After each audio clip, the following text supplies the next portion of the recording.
ma belle-sœur a appelé la police contre moi. Alors j'ai refusé de garder ses enfants, et maintenant sa vie s'effondre. Salut tout le monde. Pendant des années, ma belle-sœur Sarah et moi avions un arrangement de garde d'enfants qui fonctionnait parfaitement. On l'avait mis en place en mars 2020, quand la pandémie a foutu la vie de tout le monde en l'air. Elle gardait mes enfants 3 jours par semaine, et moi je gardais les siens 3 jours. Pas d'argent en jeu, pas de drame, pas de conneries. C'était gagnant-gagnant. Et pendant 3 ans entiers, tout a roulé sans accroc. Si quelque chose survenait, on se prévenait à l'avance, comme des adultes responsables. Puis un jour, Sarah a tout envoyé valser à cause d'une stupide dispute. Il y a quelques semaines, on s'est embrouillé pour une broutille. Je ne me souviens même plus de ce que c'était. C'était tellement insignifiant. Mais apparemment, Sarah l'a pris personnellement. Je pensais qu'elle se calmerait après une journée, donc je n'y ai pas prêté attention. Le lendemain matin, j'ai déposé mes enfants chez elle comme je l'avais fait une centaine de fois auparavant. Je ne suis même pas sorti de la voiture. Ce n'était pas inhabituel entre nous. Si l'une de nous était pressée ou pas d'humeur à papoter, on restait dans la voiture, on laissait les enfants entrer, et on repartait dès que la porte s'ouvrait. Je n'y ai pas réfléchi à 2 fois.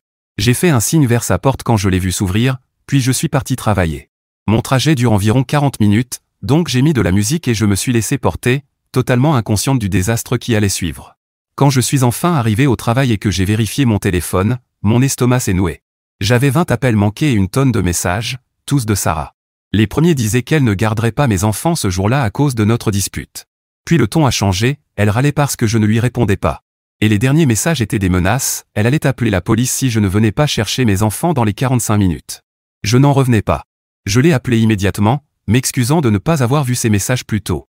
J'ai expliqué que mon téléphone était en mode silencieux pendant que je conduisais. Tu sais, parce que je ne suis pas assez idiote pour écrire en conduisant. Je lui ai dit que je partirais du travail plus tôt pour venir chercher les enfants, mais elle m'a coupé net. T'as 45 minutes, sinon j'appelle les flics, a-t-elle dit, d'un ton suffisant, comme si elle me faisait une faveur. J'étais sans voix. Qui appelle la police contre sa propre famille? Je travaille avec des enfants. Si quelque chose concernant un abandon d'enfants finissait sur mon casier, ma carrière serait foutue. Sarah le savait, et elle a quand même fait cette saloperie. Je lui ai dit que je partais dès que possible, mais que je devais régler 2 ou 3 choses avant de quitter le travail.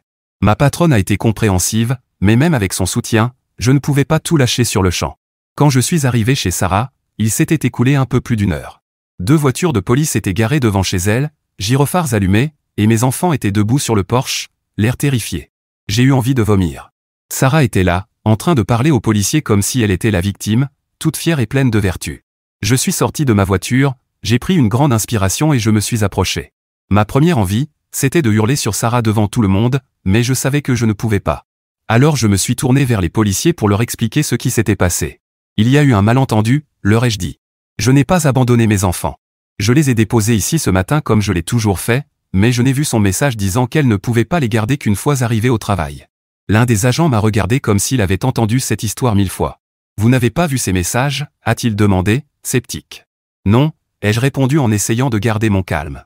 Je conduisais, et mon téléphone était en silencieux. Je l'ai rappelé dès que j'ai vu les messages et je suis venu aussi vite que j'ai pu. Bien sûr, Sarah a dû ramener sa fraise, je t'ai dit que je ne pouvais pas les garder aujourd'hui, a-t-elle lancé. Tu aurais dû vérifier ton téléphone avant de les laisser ici. C'est ta faute. Je sentais la colère bouillonner, mais je me suis contenu. Je n'ai pas vu les textos, Sarah. Ce n'est pas une excuse pour appeler la police. Tu sais que je travaille avec des enfants. Tu te rends compte de ce que ça aurait pu me coûter? Elle a juste haussé les épaules, comme si ce n'était rien. Les policiers nous ont regardés, visiblement mal à l'aise d'être mêlés à notre drame familial. L'un d'eux a finalement dit, bon, ça ressemble à un problème de communication. Il n'y a pas de délit, donc on ne va rien signaler. Assurez-vous juste que ça ne se reproduise pas, ils sont partis, et j'ai récupéré mes enfants pour les installer dans la voiture. Je n'ai même pas regardé Sarah en repartant, mais évidemment, elle a dû avoir le dernier mot. Peut-être que la prochaine fois, tu vérifieras ton téléphone, a-t-elle crié derrière moi.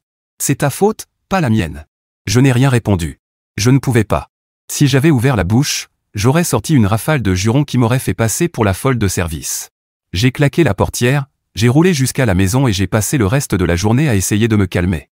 Les jours suivants ont été flous. Je n'arrêtais pas de rejouer la scène dans ma tête, les flics, le regard suffisant de Sarah, mes enfants terrorisés sur le porche, le fait d'avoir dû me justifier auprès de la police. Ça me rendait folle de rage. Elle savait ce qu'elle faisait. Elle savait exactement ce que je risquais. Et elle l'a fait quand même. Quelques jours plus tard, Sarah a eu le culot de m'envoyer un message. Elle a écrit, je cite, « Je crois que j'ai un peu exagéré. On peut revenir à notre ancien arrangement de garde ? J'ai fixé le message pendant 5 bonnes minutes, me demandant si j'allais répondre ou la bloquer direct. Finalement, j'ai décidé qu'elle devait entendre ce que je pensais vraiment. Non, Sarah, ai-je répondu. On ne revient à rien du tout. Tu as appelé la police contre moi, contre ta propre famille. Tu savais ce que ça pouvait me coûter, et tu t'en fichais. Donc non, je ne garderai plus jamais tes enfants. Débrouille-toi. Elle a répondu presque aussitôt, essayant de me faire passer pour la méchante. Si tu avais vérifié ton téléphone ou parlé avec moi en les déposant, rien de tout ça ne serait arrivé. Je t'avais prévenu. Moi, j'aurais réagi autrement à ta place. J'en revenais pas du culot de cette femme. T'es complètement dingue si tu crois que c'est ma faute, ai-je tapé. Tu as franchi une limite, et j'en ai fini avec toi. Elle a continué à m'envoyer des messages pour essayer de me culpabiliser, mais je n'ai pas répondu. Je l'ai bloqué, pensant que ce serait la fin de l'histoire. Spoiler, ce ne l'était pas. Quelques jours plus tard, mon frère Mike m'a appelé. En général, Mike est un gars calme, mais dès qu'il s'agit de Sarah, il devient complètement soumis. Il a commencé en disant qu'il voulait juste discuter, mais la conversation a vite tourné à la dispute. Pourquoi tu ne peux pas juste passer à autre chose, a-t-il dit. Sarah s'est excusée. Elle sait qu'elle est allée trop loin. On est une famille. Tu vas vraiment laisser une erreur détruire tout ça? Une erreur? Ai-je explosé? Mike, elle a appelé les foutus flics contre moi. Tu comprends ce qui aurait pu se passer si les policiers ne m'avaient pas cru? Ma carrière aurait été ruinée. Elle le savait, et elle s'en fichait. Elle était en colère, a-t-il répondu. Comme si ça excusait tout. Tu vas vraiment rester rancunière pour ça? Tu nous fous dans la merde, sérieux. Sarah a dû quitter son boulot parce qu'on ne peut plus se payer de garde d'enfants maintenant. Tu t'en fiches complètement de ce que ça nous fait? Pas mon problème, je lui ai répondu. Vous avez fait votre lit, maintenant dormez dedans. Mike est parti en vrille, m'accusant d'être égoïste et de détruire la famille. Je lui ai dit d'aller se faire foutre et j'ai raccroché. Puis ma mère m'a appelé, et j'ai tout de suite su que j'allais encore avoir droit à une séance de culpabilisation. Et effectivement, elle a commencé par « Tu n'es pas raisonnable ». Sarah s'est excusée. Pourquoi tu ne peux pas lui pardonner? Parce que ce n'est pas qu'une question d'excuse, maman, ai-je répondu. Elle ne m'a pas seulement mise dans une mauvaise situation. Elle a mis toute ma carrière en danger. Et maintenant tu veux me faire culpabiliser parce qu'elle subit les conséquences de ses propres actes? Non, j'en ai fini. Bien sûr, elle n'a rien compris. Elle a dit que j'étais immature et que je devais penser à ce que tout ça faisait à la famille. J'y pense, à la famille, ai-je dit. À la mienne. À mes enfants. À moi. Pas à Sarah et Mike. Et sur ce, j'ai mis fin à l'appel. Le fait que Sarah ait appelé la police sur moi était déjà assez grave, mais les répercussions de sa décision allaient se propager dans toute la famille d'une manière que personne n'avait prévue. Je pensais que les choses ne pouvaient pas empirer après que Sarah ait appelé les flics sur moi et que Mike m'ait harcelé avec sa culpabilisation à 2 balles. Mais apparemment, j'avais sous-estimé à quel point ces deux-là pouvaient être égoïstes et imbus d'eux-mêmes. Le vrai coup de massue est arrivé quand ma mère a commencé à payer le prix, littéralement et figurativement, de leur irresponsabilité. Après que Sarah ait quitté son travail, elle a refilé ses gosses à ma mère, qui a apparemment décidé que c'était à elle de réparer les dégâts. Au début, je m'en foutais. Ma mère défendait Sarah, disant que j'exagérais, donc je me suis dit qu'elle finirait bien par comprendre une fois que Sarah lui ferait le même coup qu'à moi. Il n'a pas fallu longtemps pour que les fissures apparaissent. Ma mère avait l'air de plus en plus épuisée chaque fois que je la voyais. Elle se plaignait d'être fatiguée, mais ne disait jamais clairement qu'elle en avait marre. Je voyais bien qu'elle essayait de tenir le coup, mais c'était évident que garder les enfants de Sarah 3 jours par semaine la vidait complètement. Puis un jour, j'ai reçu un appel au travail. C'était ma mère, et elle avait une voix horrible. Elle était essoufflée et m'a dit qu'elle ne se sentait pas bien. Mon estomac s'est noué. Je lui ai dit de ne pas bouger et j'ai foncé chez elle. Quand je suis arrivé, elle était pâle et faible, assise sur le canapé, à peine capable de se tenir droite. Je lui ai demandé ce qui n'allait pas, et elle m'a dit qu'elle avait la poitrine serrée et un mal de tête persistant. Je ne voulais pas prendre de risques, alors je l'ai emmenée chez le médecin. Verdict, sa tension artérielle était extrêmement élevée, dangereusement haute. Le médecin a dit qu'elle devait se reposer et éviter tout stress. Évidemment, je savais parfaitement ce qui lui causait ce stress, Sarah et ses enfants. Mais même après avoir entendu ça, ma mère a refusé de blâmer Sarah. Ce sont mes petits-enfants, a-t-elle dit quand j'ai abordé le sujet. Je ne peux pas arrêter d'aider. Maman, ai-je dit en essayant de garder mon calme, aider, c'est une chose. Te laisser marcher dessus, c'en est une autre. Tu n'es pas responsable de leurs enfants. C'est à Sarah et Mike de s'en occuper. Elle a soupiré sans rien dire. Je voyais bien qu'elle n'était pas encore prête à leur tenir tête, mais moi, si. La prochaine fois que Sarah est venue déposer ses enfants, je me trouvais justement chez ma mère. Ce n'était pas prévu, j'étais juste passé pour prendre de ses nouvelles. Sarah est arrivée toute souriante, comme si elle ne venait pas d'imposer ses problèmes à une femme malade. « Salut, maman » a-t-elle chantonné en faisant entrer ses enfants. Je reviens vers 6 heures. Je suis intervenu avant que ma mère ne puisse répondre. En fait, non, tu ne reviendras pas, ai-je dit, les bras croisés. Sarah s'est figée et m'a regardé comme si je venais de la gifler. « Qu'est-ce que tu veux dire ?» a-t-elle demandé, sur la défensive. « Je veux dire que tu ne laisseras plus tes enfants ici, » ai-je répondu. Maman sort tout juste du putain de cabinet médical à cause de sa tension, et la dernière chose dont elle a besoin, c'est de garder tes gosses pendant que tu restes le cul posé à la maison. Le visage de Sarah a rougi. « Je ne reste pas le cul posé, » a-t-elle répliqué. « Je gère la maison pendant que Mike travaille. Tu sais à quel point c'est difficile. »« Ouais, je sais, » ai-je répondu. « Et devine quoi? C'est ta responsabilité, pas celle de maman, pas la mienne. Démerde-toi. » Ma mère a essayé d'intervenir, bien sûr. « Ashley, ça suffit. On en parlera plus tard. »« Non, maman, on n'en parlera pas plus tard, » ai-je dit en me tournant vers elle. « Tu te plies en quatre pour eux, et regarde où ça t'a mené, chez le médecin.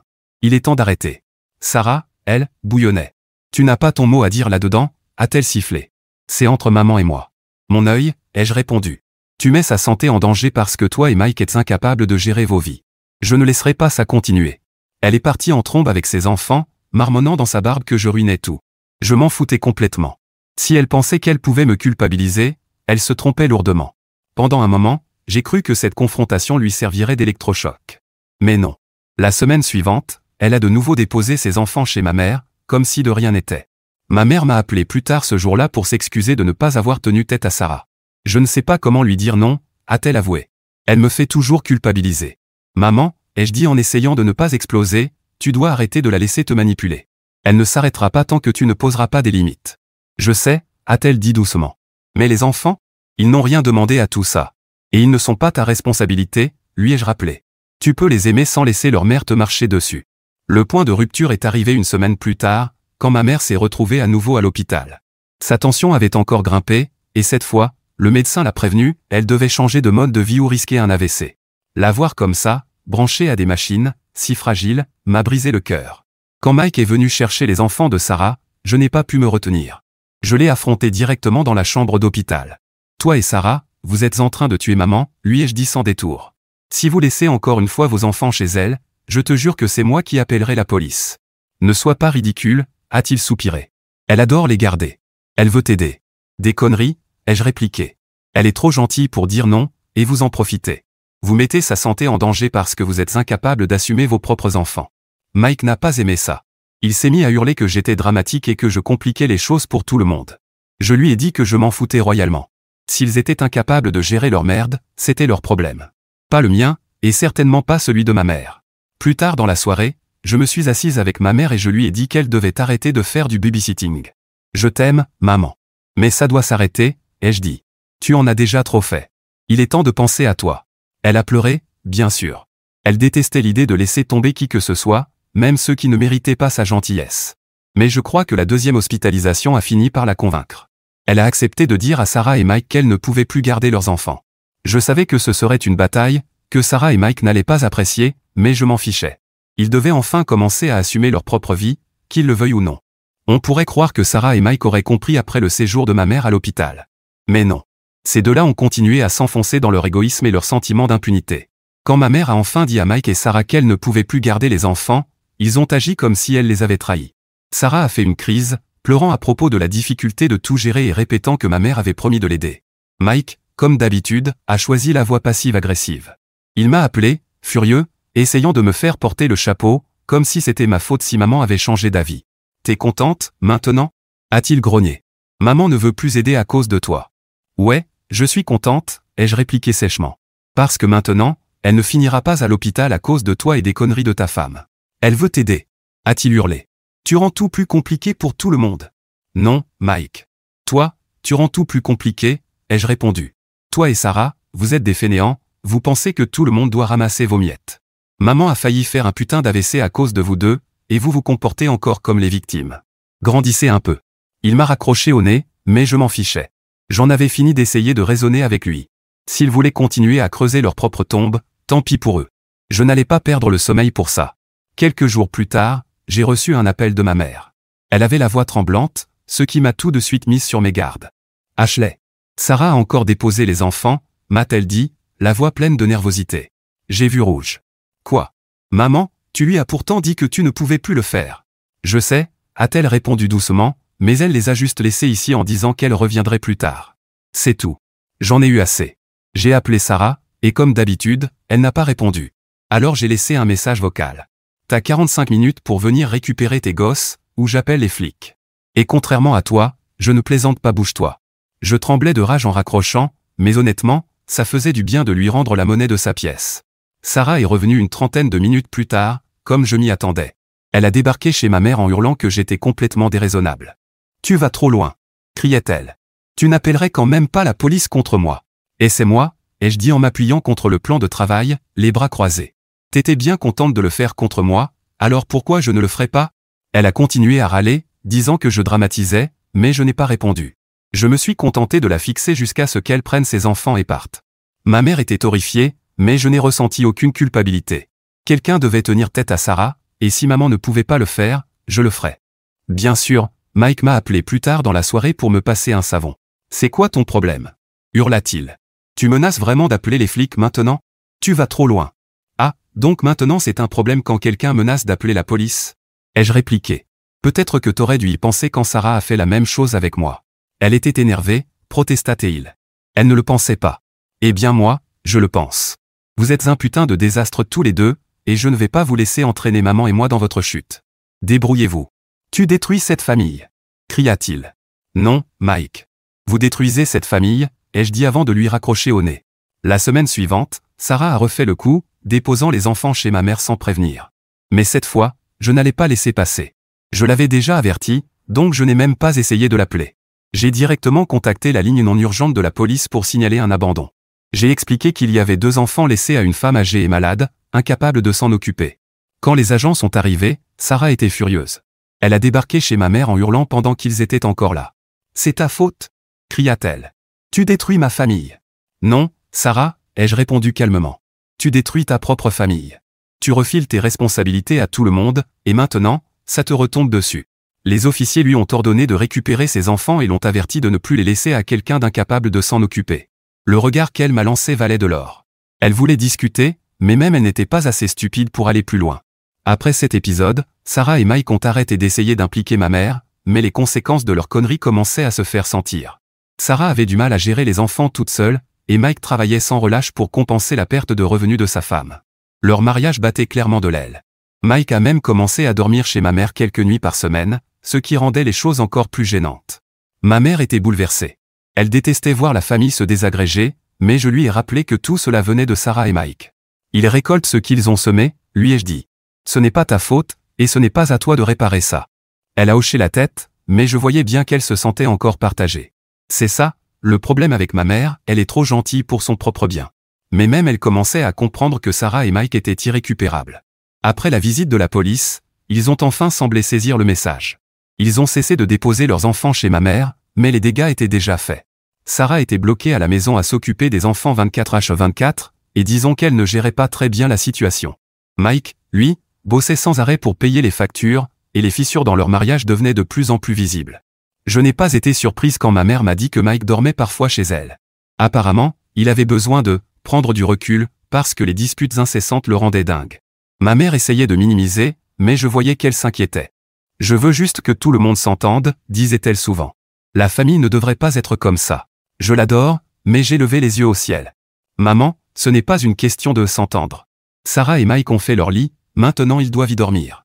Ce n'est pas notre problème. » Mais Ashley, murmura-t-elle d'une voix brisée, et s'ils n'arrivent pas à s'en sortir? Et si ça détruit leur famille? J'ai soupiré.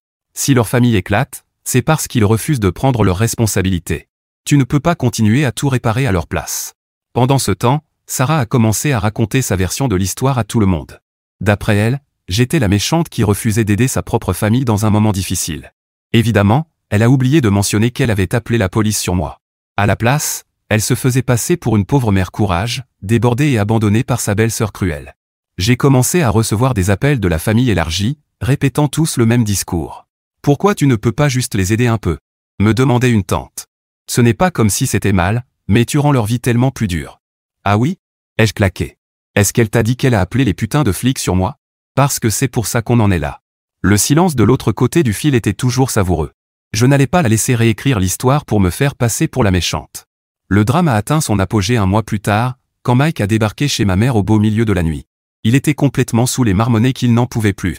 Et oui, Avant que tu ne demandes, j'avais prévenu ma mère de ne pas le laisser rester, mais elle a trop bon cœur pour le mettre dehors.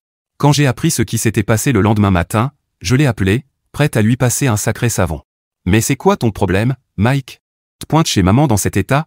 Elle n'a pas besoin de ça. Tu ne comprends pas, balbutia-t-il, visiblement encore en gueule de bois. Sarah me rend dingue. Elle se plaint sans arrêt de la difficulté de tout gérer, alors que c'est moi qui bosse comme un malade pour qu'on garde la tête hors de l'eau. Eh bien, peut-être que si vous saviez un peu mieux gérer vos vies, vous n'en seriez pas là, ai-je répliqué sèchement. Mais vas-y, continue de blâmer les autres. Ça a super bien marché pour toi jusqu'ici. Il a commencé à crier, mais j'ai raccroché avant qu'il puisse finir. Je n'allais pas gaspiller plus d'énergie pour lui. Le coup de grâce est arrivé quelques semaines plus tard, quand Sarah a officiellement quitté son boulot pour de bon. Elle essayait de garder un emploi à temps partiel, mais entre le coût de la garde d'enfants et son incapacité à gérer ses gamins sans aide, elle a abandonné. Mike, de son côté, a encore pris plus d'heures au travail, mais ce n'était toujours pas suffisant. Les factures s'accumulaient, et leurs économies, s'ils en avaient encore, étaient parties en fumée. Ma mère m'a appris qu'ils envisageaient de retourner vivre chez les parents de Sarah, à plusieurs heures d'ici. Ils n'ont plus beaucoup d'options, m'a-t-elle dit d'un ton sincèrement triste. Tant mieux, ai-je répondu sèchement. Peut-être qu'ils apprendront enfin à se débrouiller sans entraîner tout le monde dans leur galère. Elle n'a rien dit, mais je voyais bien qu'elle gardait encore un peu d'espoir que les choses s'arrangent. Moi, je ne partageais pas son optimisme. Des gens comme Sarah et Mike ne changent pas, sauf quand ils n'ont vraiment plus le choix, et encore. Quelques semaines plus tard, j'ai reçu un appel de Mike. C'était court et direct. On déménage, a-t-il dit. Merci pour rien, connasse. Je n'ai pas pu m'empêcher de rire. De rien, ai-je répondu avant de raccrocher. Aujourd'hui, Sarah et Mike sont hors du tableau. Ils sont retournés vivre chez les parents de Sarah et, d'après ce que j'ai entendu, leur couple est au bord de la rupture. Je mentirais si je disais que j'avais de la peine pour eux. Ils l'ont cherché, et je n'ai aucune intention de perdre le sommeil pour ça. Ma mère va beaucoup mieux maintenant qu'elle ne garde plus les enfants et qu'elle n'a plus à subir leur drame. Elle dit encore parfois que c'est triste que la famille se soit déchirée, mais je lui rappelle que ce n'est pas à nous de réparer des gens qui ne veulent pas être réparés. Quant à moi, j'ai fait la paix avec tout ça. Je ne pense pas que ma relation avec Mike et Sarah se rétablira un jour, mais honnêtement, ça me va très bien. Certaines personnes doivent toucher le fond avant de comprendre quoi que ce soit, et même là, rien ne garantit qu'elles changeront. Au bout du compte, j'ai ma propre famille à m'occuper, et c'est tout ce qui compte pour moi. Si Sarah et Mike veulent continuer à jouer les victimes, qu'ils le fassent sans moi. J'en ai fini.